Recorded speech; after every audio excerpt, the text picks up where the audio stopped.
오늘 우리에게 주신 하나님의 말씀 이사야 11장의 말씀입니다. 이사야 11장 1절에서 16절까지 말씀입니다.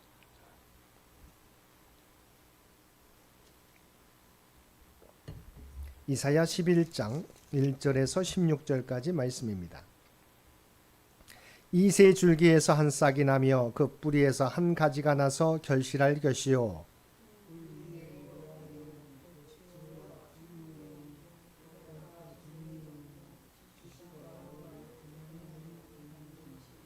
그가 여호와를 경외함으로 즐거움을 삼을 것이며 그의 눈에 보이는 대로 심판하지 아니하며 그의 귀에 들리는 대로 판단하지 아니하며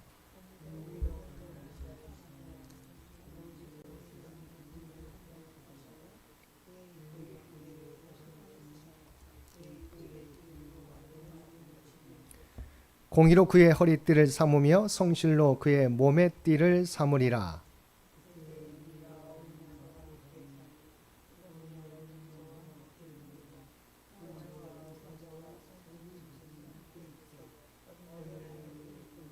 암소와 곰이 함께 먹으며 그것들의 새끼가 함께 엎드리며 사자가 소처럼 풀을 먹을 것이며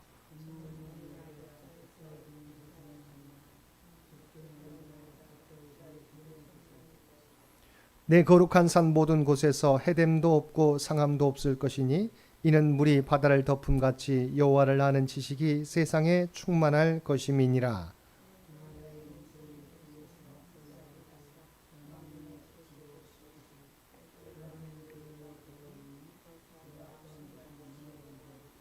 그날에 주께서 다시 그의 손을 펴사 그의 남은 백성을 아수르와 애굽과 바드로스와 구스와 엘람과 시날과 하맛과 바다 섬들에서 돌아오게 하실 것이라.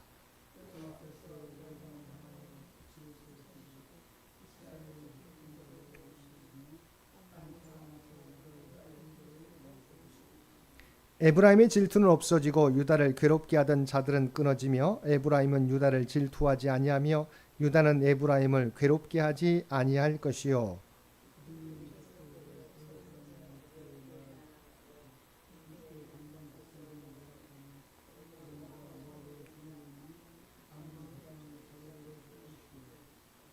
여호와께서 애굽 해만을 말리시고 그의 손을 유브라데 하수 위에 흔들어 뜨거운 바람을 일으켜 그 하수를 쳐 7갈래로 나누어 신을 신고 건너가게 하실 것이라. 그의 남아있는 백성 곧 아수르에서 남은 자들을 위하여 큰 길이 있게 하시되 이스라엘이 애굽 땅에서 나오던 날과 같게 하시리라. 아멘.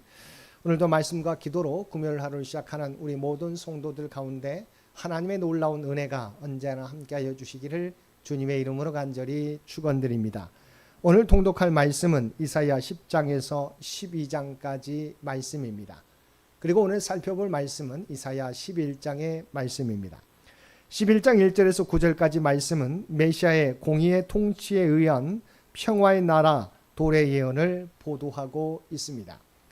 이런 본문의 예언은 이미 9장 1절에서 7절에 이어서 메시아의 탄생과 통치에 대하여 직접적으로 예언하고 있는 두 번째 예언으로 9장 1절에서 7절에 비하여 메시아의 신분과 그가 건설하게 될 나라의 성격을 보다 확연하게 드러내 보이고 있습니다.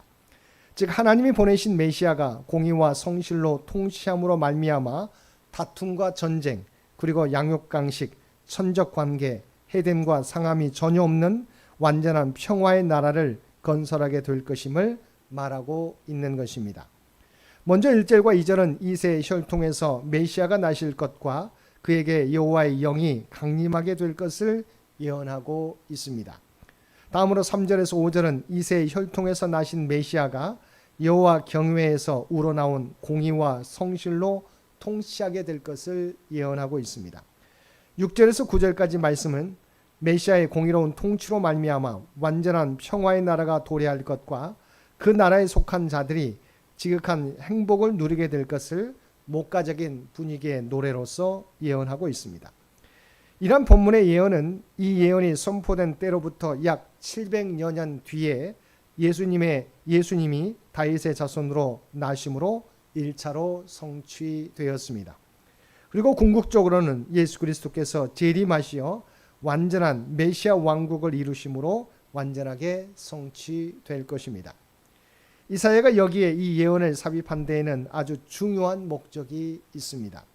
그것은 이처럼 범죄와 죄로 인한 경고에도 불구하고 회개하지 않고 결국 멸망에 처하고 마는 남유다와 북이스라엘이 진정한 소망의 대상이 아님을 나타내 주기 위함입니다.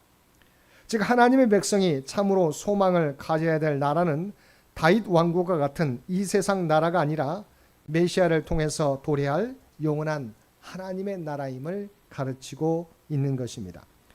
구약 선민 이스라엘, 특히 다윗 언약을 받은 유다 사람들은 그 나라가 영원할 뿐만 아니라 또한 평화의 나라가 될 것이라고 기대하였습니다. 사실 유다 사람들에게 있어서 선민의 나라가 망한다는 것은 상상도 할 수 없는 일이었습니다. 다윗 언약에서도 하나님께서는 다윗 왕국이 견고하게 될 것이라고 약속하셨습니다. 그런데 현실은 어떠하였습니까? 다윗 왕국은 솔로몬 이후로는 항상 위태로웠습니다. 늘 외세에 시달려야 했고 멸망의 위기를 수없이 겪기도 하였습니다. 게다가 이사야 시대에는 다윗 왕국이 건설된 이래로 최대의 위기를 맞는 것처럼 보였습니다. 인간적인 생각으로는 거의 망한 것과 같은 지경에 처하였습니다.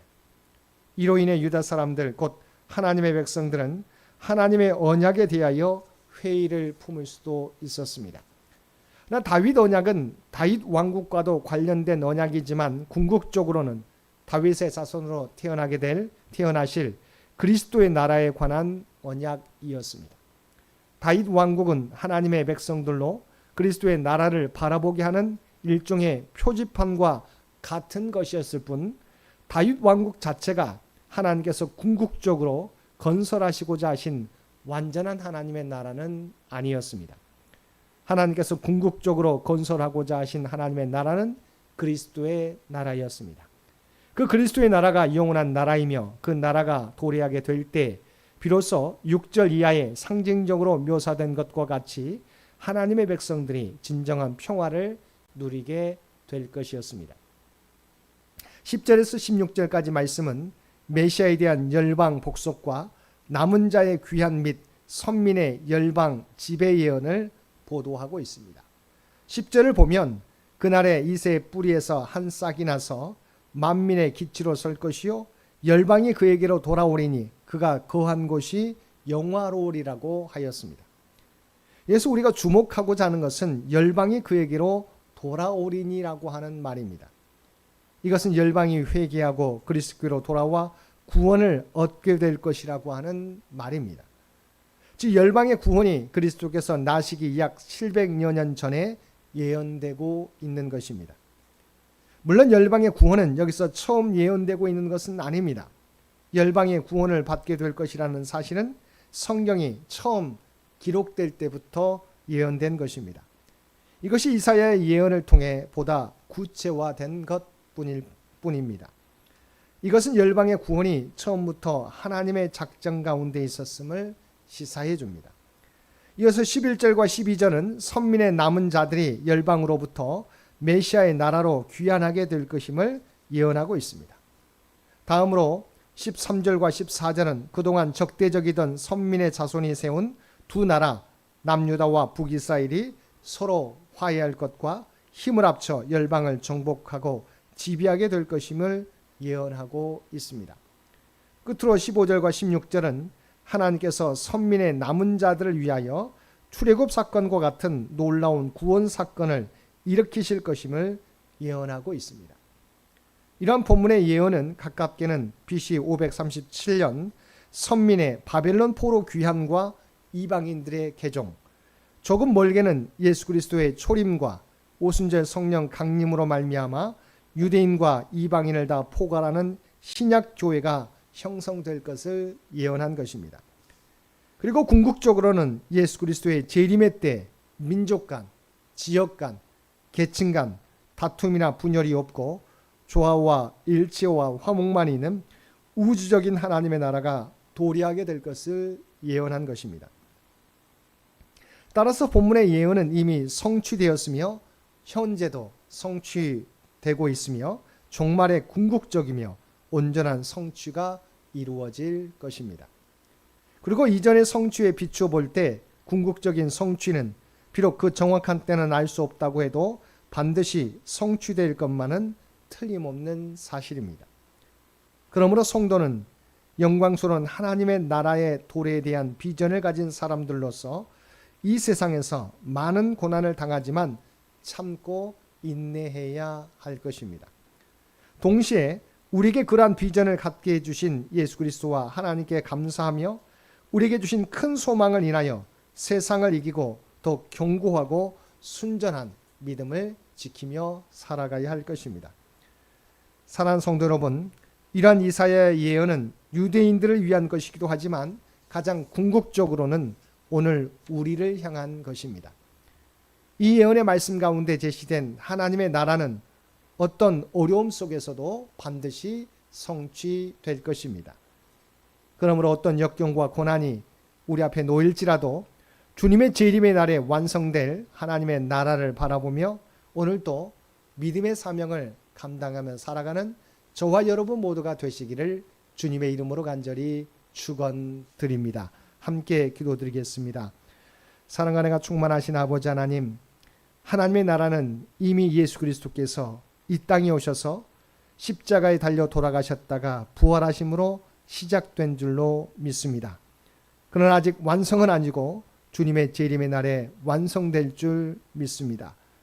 이미 그리스도를 통하여 구원받은 저희들, 하나님의 나라가 완성될 때까지 구원의 복음을 널리 전하며 믿는 자의 도리를 온전히 감당하며 살아가는 저희 모두가 되게 하여 주옵소서.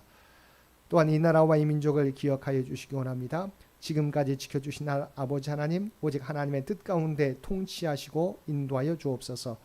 오늘까지 진행되는 사전투표와 다음 주에 있게 되는 대통령 본선거에 주께서 친히 함께하여 주시어서 아버지 이 나라를 바르게 이끌어갈 지도자가 선출될 수 있도록 주께서 친히 주장하여 주옵소서.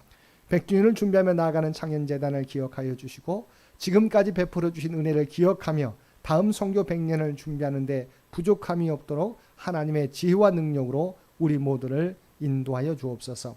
육신의 연약함 가운데 있는 죄 백성들을 기억하여 주시고 비록 연약함 가운데 있지만 그들의 믿음이 연약해지지 않게 되기를 원합니다.